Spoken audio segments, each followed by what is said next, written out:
Right, we've seen the big dogs hit the DS Adapt. It's a thing of beauty, What a club. so it's now time for the little dogs to have a go. Myself and Big Ange are going to have a go. And we've got Joe and we've got Kerrod here who are going to help us. Buzzing to try this out. Cheers. Please make us good. We're going to smash this thing of beauty. Let's go. Right, boys, Big Ange up first. He can hit it. He's got a bit of a hit on him. But, tell us what you boys do with Cobra. Yeah, so my day today, I look after, responsible for the sports marketing in Europe, so looking after all our athletes, DP World Tour, LET, Challenge Tour, and some elite amateurs as well. Obviously we're here, JA Resorts, this is our base. Yeah. End of the year, start of the year, the tour comes here, so we do a lot of product testing here, work with players, obviously amazing facility, great weather, and a great place to get guys into new products and check up on everything and make sure they're happy. Love it. And Kerrod? I'm a performance PGA coach for Cobra Puma worldwide, and my job is pretty simple, is make a game that is inherently complex and difficult, more easy, enjoyable and fun to go out and play. Love that, mate. Yeah. So watching Big Ange here, what's your advice so far? Calves are activated. I've got to say, you mentioned his calves. They are beautiful, aren't they? Was that one a little bit out of the toe then, or where'd you strike that on the face? You tell me, mate. I haven't got a clue. I'll just try and hit it as hard as I can and hopefully it goes straight. But how many different models of these are there? So we've got 4 different models in the DS Adapt family. We have the LS, which is slightly smaller in terms of its footprint size, designed to be a little bit more less forgiving, if you like. Still got a ton of forgiveness in there, but a bit smaller, lower spin. We then have the X model, middle of the range. Then you have the Max and the Max K new for this year, which you've got in your hands here. I think that's the one Big Ange has got as well. Whatever it is, it's working. This is a really stable head, been really popular. And then obviously we'll come into it. We've got the 33 unique settings which we can tweak and make sure Ange gets into the one that gives him the best possible results for his golf. Absolutely. And is there a specific model for, you know, like a mid-handicapper like myself? Yeah, I think for mid-handicappers like yourself, I think this year Max K is going to be really popular, just because it gives you so much forgiveness. The LS model would traditionally always be aimed towards the lower handicapper because they're going to have a bit more club speed and want to get spin dialed down a little bit lower as well. But there's nothing to say you have to be a certain handicap to use this model. You can play around and see which one works best for you. Yeah, a lot of the tour players we worked with the last couple of days have been LS has been popular and X has been popular. These guys, they're very good at what they do. They're not missing the middle very often, so they don't necessarily need the support and the stability. So LS is probably 70-30 in favour of X in terms of what they're using. I've got to say as well, it looks cool.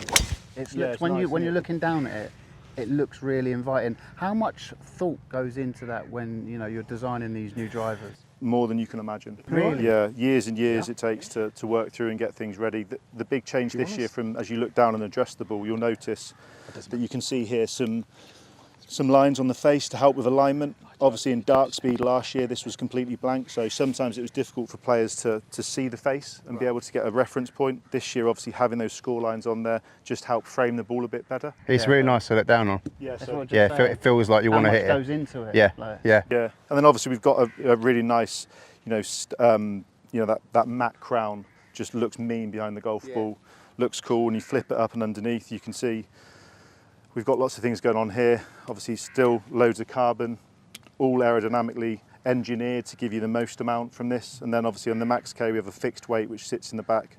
What having this weight here is going to do is give you loads of forgiveness, loads of MOI, loads of stability.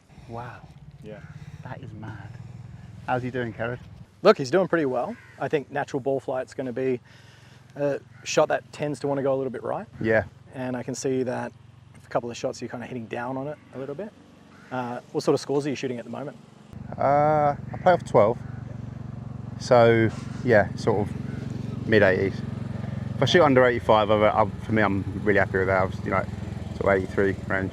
And then let's say you're playing a par 4 and there's water left and water right. Which one are you more fearful of going in? Both. Both. Okay.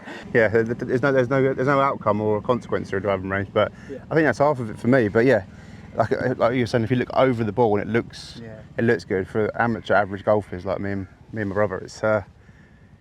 It's it's almost half a shot or a shot. You know, it's like yeah, it makes you hit the ball straighter when you address it. I think. Yeah. But it looks good, and that Well, certainly looks we're good. confidence players. Yeah, confidence. It's like if we start well with the first shot, you know, we tend to go on and play pretty decent. And if you're looking down at a driver like that, it gives you, you know, more confidence. Yeah. Because it looks big, it looks cool, and I do like what you said about the line. Yeah, just help them frame that golf ball. Yeah.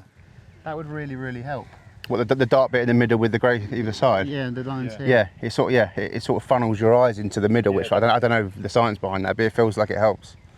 And the carbon mat on top. Yeah, carbon crown, obviously carbon chassis, make it as light. Obviously, our engineers are always working to try and reduce as much weight as possible, move that weight around to where it's going to give us the most amount of benefit. Whilst in this model as well, giving us as much stability and forgiveness as possible. It's interesting you say, and Kerrod asked a really good question about if you're hitting 20 shots, where are you going to see them going? And you know, we talk about the future fit 33. Yeah, I'm really intrigued by this. I'm really excited by this. How does this work? So we look at this, it gives us, say, 33 unique settings. Now we can independently move loft and lie. So if we look at where, you know, if you look at this chart here and tell me, where would you usually see your ball finishing if you pointed to a dot?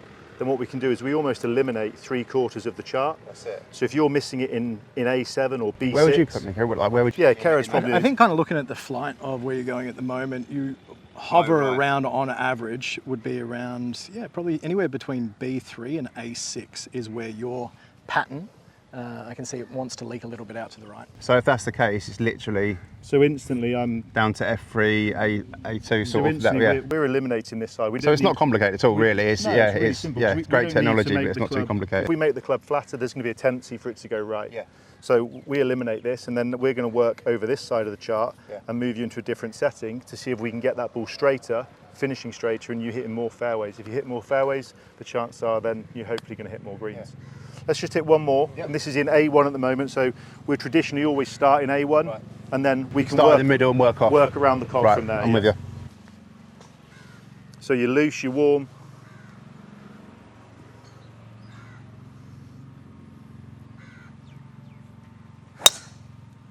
So high So right. slightly high and right. Yeah.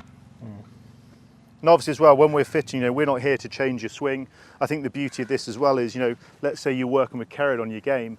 There's the ability that as you have lessons and change, you know, there's this chart available via the QR code that you can see on the back of the club, so you can scan that. You can get straight through to the website, it will show you that chart.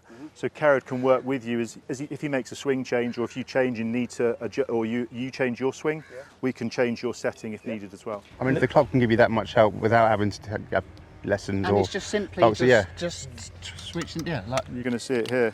So the chart is the easy piece, but then there's also written down on here all the different loft and lie combinations.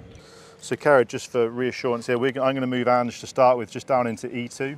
Yeah, so what I was talking about before when I asked that question about the hazards is every player's got a miss. My miss a is more high right. predominant miss. My miss is high right. And so what that does is not only we can now use the chart and narrow that in, but just give us a better idea that on a day that you're not hitting it as well as the next, and let's say you do get a lot of those high and rights, you can easily just adjust it to that next setting down and across, which is going to be perfect. Yeah, because for the average golfer, some like that's my consistent high right. But like when we were filming earlier, I was low left. But some days it's different. We're not pro golfers, are we? So we haven't got that bullet straight shot every time. It's going to fluctuate, and to have 33 different settings, you can play around with it and. And honestly, as soon as you know what your pattern is, like Joe was saying, you eliminate the majority of the possible settings that you should use. And then it's within the channel of what is close to neutral to the outside, which would give you more of a bias in the other direction. So that really high right, you look at the most bottom left on that chart, and that's what you'd want to be. Wow. So you're literally just Yeah. eliminating problems. Yeah. So if you The opposite of what you are on the chart, basically. Yeah. And obviously, as I say, it's a beautiful option for players to have at every level, to be able to fine tune. We find it on tour. Obviously, these guys are hitting middle of the club a lot, but being able to tweak, and I think the key thing, as Kerrod said, without getting too complex, is that it's being independent. When we're adjusting the lie, we're not changing the loft. We're keeping that consistent. So some players might want it to be really, really flat, sit open, but want the loft to stay the same. We can do that.